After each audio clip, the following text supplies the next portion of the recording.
Welcome to Mahalakshmi life style vlogs. అందరూ ఎలా ఉన్నారు? నేను చాలా బాగున్నాను.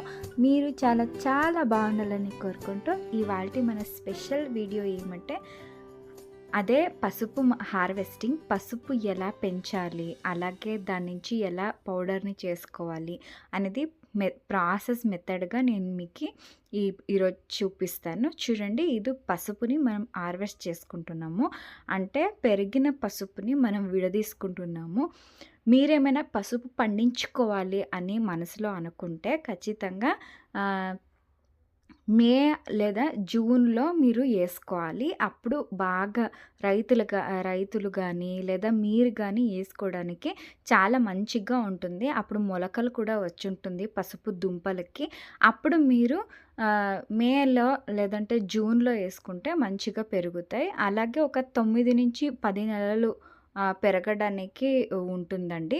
ఒక 10 నుంచి 9 నెలల్లో ఇవి చక్కగా పెరిగిపోతాయి. అంటే జనవరిలో, ఫిబ్రవరిలో దీన్ని మనం తీసుకోవాలి. నేను దీన్ని సంక్రాంతి పండుగకి తీస్తున్నాను. ఆబ్వియస్లీ సంక్రాంతి జనవరిలో లేదా ఫిబ్రవరిలో వస్తుంది కదా, అప్పుడు హార్వెస్టింగ్కి మీరు మార్కెట్లో కూడా చూడొచ్చు.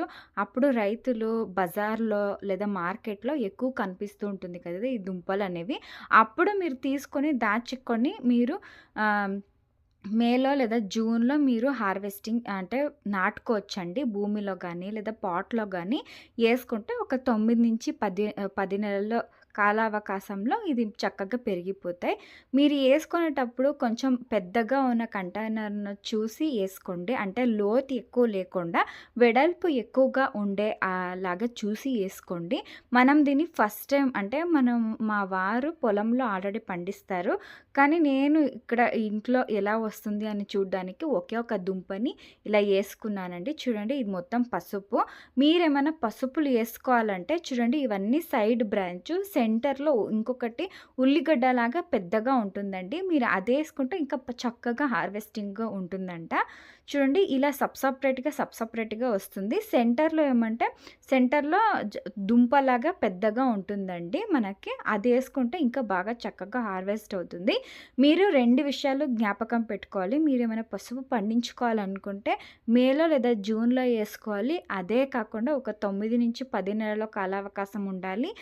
ఆకులన్నీ కొంచెం వాడేటట్టు అనిపించినప్పుడు మీరు జనవరి లేదా ఫిబ్రవరిలో మీరు దీనిని బయటకి తీసి మీరు పెంచుకోవచ్చండి, తీసుకోవచ్చు. చూడండి, మా వారు అన్నీ సపరేట్ చేస్తున్నారు. ఒక దుంపకే ఇంతలాగా వచ్చిందంటే మీరు ఒక 5-6 దుంపలు కొంచెం వెడల్పుగా ఉన్న కంటైనర్లో వేసుకుంటే మంచి ఎరువు, మట్టి, నల్ల మట్టి ఇవన్నీ వేసుకుంటే మంచిగా ఇంకా బాగా మనకి హార్వెస్టింగ్ వస్తుంది. మనకి కల్తీ లేకుండా మనమే న్యాచురల్గా ఇంట్లో పసుపుని పండించుకోవచ్చు. టెర్రస్ గార్డెన్లోనో కానీ లేదా బయట ఇంట్లో కొంచెం ప్లేస్ ఉంది అన్నప్పుడు కానీ మీరు దీన్ని వేసుకోవచ్చు. సెంటర్లో ఏముంటుందో ఆ పార్టీషన్ మీరు దాని నెక్స్ట్ సీజన్కి నేను దాచుకోవాలి అనుకుంటే మాత్రం ఆ పెద్ద దుంపలు ఏమున్నాయో అవి సైడ్కి పెట్టేయండి. ఖచ్చితంగా మే లేదా జూన్కి అవి చక్కగా మొలకలు వచ్చేస్తాయి. అప్పుడు మీరు నాటుకోవచ్చు. నాటుకొని తర్వాత నిదానంగా ఒక 9-10 నుంచి మీరు కాలావకాశం తీసుకొని దాన్ని బాగా చక్కగా ఎరువులన్నీ వేస్తుంటే మంచిగా హార్వెస్టింగ్ అవుతుంది. చూడండి, ఇలా చక్కగా వాసన వస్తూ ఉంటుందండి మనకి హార్వెస్టింగ్ చేసేటప్పుడు. దాని మట్టి ఏముందో అదంతా నీట్గా తీసుకోవాలి. తీసుకొని కడుక్కొని మనం దాన్ని ఉడకపెట్టుకోవాల్సి ఉంటుంది. తర్వాత మనము మిల్లుకి కానీ లేదా మనం మిక్సీలో పట్టించుకోవడానికి కానీ అవుతుంది. చూడండి, ఇవన్నీ మనం తీస్తూ ఉంటే దాదాపు నాకు ఒక 3 కేజీలంతా వచ్చిందండి. 3 కేజీల నుంచి 2.5 కేజీల వరకు వచ్చింది. సో అది ఆడించిన తర్వాత అది చాలా తక్కువనే వస్తుందండి. మీరు దాదాపు ఒక 5 కేజీల పంట చేతికి వచ్చిందంటే అది 1 కేజీ, 1.5 కేజీ పసుపు పౌడర్ అనేది మీకు దొరుకుతుంది. నాకు ఇక్కడ 2.5 నుంచి 3 కేజీలంతా వచ్చింది కాబట్టి నాకు దాదాపు ఒక 250 గ్రామ్స్ అనేది వస్తుందండి పసుపు అనేది.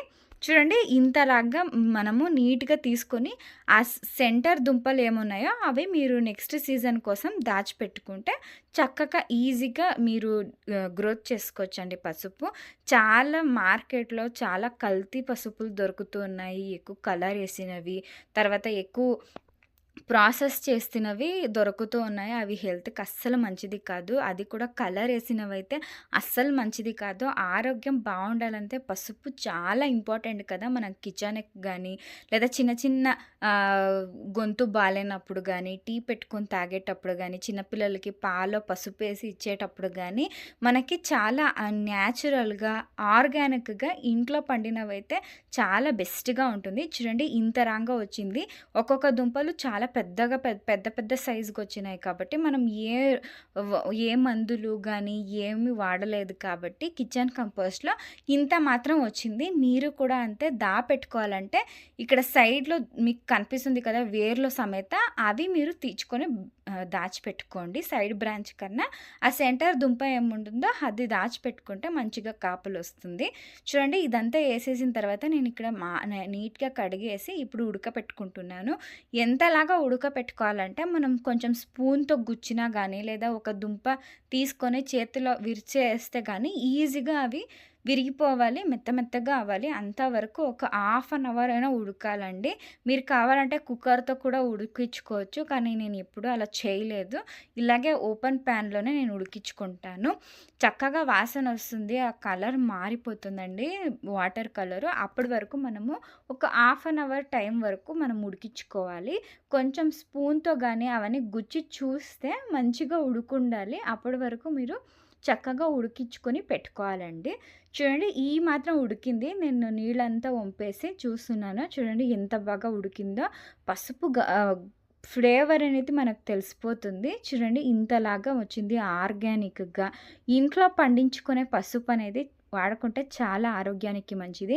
ఇప్పుడు నేను దీన్ని కట్ చేసుకుంటున్నాను. మీరేమైనా ఎక్కువ పండించి మిల్లుకి ఇస్తాను అంటే మీరు ఈ కట్ చేసుకునే అవసరమే ఉండదు. కానీ చిన్న మోతాదులో కాబట్టి నేను మిల్లుకి ఏమి ఇవ్వట్లేదు. నేనే మిక్సీలో పట్టుకుంటాను ప్రతి సంవత్సరం కూడా.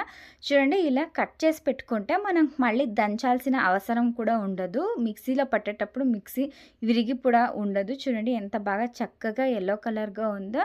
మీరు కూడా ఆర్గానిక్‌గా మీరు పండించుకోవాలంటే మీ ఇంట్లో నేను చెప్పిన టిప్స్‌ని ఫాలో అవ్వండి. చాలా మంచిగా వస్తుంది. చూడండి ఇదంతా నీట్‌గా కట్ చేసి పెట్టుకుంటున్నాను. ఇది కట్ చేసి పెట్టుకొని ఒక 2 డేస్ అయినా బాగా ఎండబెట్టాలండి. ఎండకి ఎండబెట్టిన తర్వాత ఇంత క్వాంటిటీ అస్సలుండదు. ఒక 250 గ్రామ్స్‌కి దిగిపోతుంది. అప్పుడు మనము మిక్సీ పట్టుకుంటే చక్కగా పౌడర్ అయిపోతుంది. ఎక్కువ లేకుండా ఒక 6 మంత్స్ డ్యూరేషన్‌కి మనకు సరిపోతుంది. ఓన్లీ నేను వంటకి మాత్రమే దీన్ని యూజ్ చేస్తాను. చూడండి ఎంత బాగా ఉంటుందంటే అస్సలు సూపర్‌గా ఉంటుంది. ఇల్లంతా గుమగుమలాడిపోతుంది ఆ వాసనకి. చూడండి ఇలా నీట్‌గా నేను కట్ చేసి పెట్టుకొని దీన్ని ఎండకి పెట్టేసుకుంటున్నాను. చూడండి ఇలా ఎండకి పెట్టేసుకుంటున్నాను. మీరు ఇంత క్వాంటిటీ చూస్తున్నారు కదా! కొంచెం ఎండిన తర్వాత ఎంత క్వాంటిటీ అయితుంది కూడా అది కూడా నేను మీకు చూపిస్తాను. చూడండి ఇలా నీట్‌గా కట్ చేసి పెట్టుకుంటే ఏమంటే నేను మిక్సీలో వేసుకుంటాను కాబట్టి మిక్సీ బ్లేడ్‌కి డ్యామేజ్ ఏమీ అవ్వదు. కానీ మీరేమైనా మిల్లుకి ఏసుకుంటారంటే ఇవేమి కట్ చేయాల్సిన అవసరం ఉండదు. చూడండి ఇలా నేను ఎండపెట్టుకుంటూ ఉన్నాను. 2 డేస్ తర్వాత చూడండి ఎంతలాగా అయిపోయిందో. చిన్న చిన్న ముక్కలు అయిపోయినాయి. అసలు ఒక ఒక ఒక ఒక 2 గుప్పెడంత దొరికింది అంతే పసుపనేది. చూడండి. ఇప్పుడు నేను దీన్ని కొంచెం రఫ్ చేసేసి ఏదైనా బండల పైన రఫ్ చేసేసి, ఇప్పుడు నేను దీన్ని మిక్సీ జార్‌లోకి యేసుకుంటున్నాను. చూడండి మిక్సీ జార్‌కి కొంచెం కొంచెం యేసుకొని మిక్సీ పట్టండి. చిన్న గిన్నెలో ఉంటుంది కదా! మిక్సీ చిన్న గిన్నె, ఆ గిన్నెని మాత్రమే యూజ్ చేయండి. చూడండి నేను నీట్‌గా మిక్సీ పట్టిన తర్వాత కొంచెం కొంచెమే యేసుకొని ఈ రకంగా నేను పసుపు అనేది తయారు చేసుకుంటానండి. ప్రతి సంవత్సరం నేను తయారు చేసుకుంటాను. మీరు కూడా అంతే వంటకి ఉపయోగించేది జాగ్రత్తగా వాడుకోండి. ఎందుకంటే పసుపు అనేది చాలా ఇంపార్టెంట్ కదా మనకి వంటింట్లో. కొంచెం చిటికంత ఏసినా కూడా ఆర్గానిక్‌గా మంచిగా కలర్ లేని, కల్తీ లేని పసుపనేది ఆడించుకొని పెట్టుకుంటే చాలా మంచిదండి. ఆరోగ్యం బాలేనప్పుడు గానీ, లేదా గొంతు బాలేనప్పుడు గానీ, జలుబైనప్పుడు, చిన్నపిల్లలకి జలుబైనప్పుడు చూడండి ఇది మార్కెట్ నుంచి పసుపు. ఇది నేను తయారు చేసుకున్న పసుపు. కొంచెం మీరే కలర్ షేడ్ డిఫరెంట్స్‌గా ఉంది. మీరు కూడా చూస్తున్నారనుకుంటాను. మీరు కూడా అంతే ఆర్గానిక్‌గా కల్తీ లేని పసుపు తయారు చేసుకోవాలంటే నేను చెప్పిన టిప్స్ ఫాలో అవ్వండి. ఈ వీడియో మీకు నచ్చింది అని నేను భావిస్తున్నాను. నచ్చినట్టయితే ప్లీజ్ మా ఛానల్‌ని సబ్స్క్రైబ్ చేసుకోండి. అలాగే ఈ వీడియోకి ఒక లైక్ ఇవ్వండి. మళ్ళీ ఇంకొక వీడియోతో మీ ముందుకొస్తాను. అప్పటి వరకు టేక్ కేర్ అండ్ బాయ్.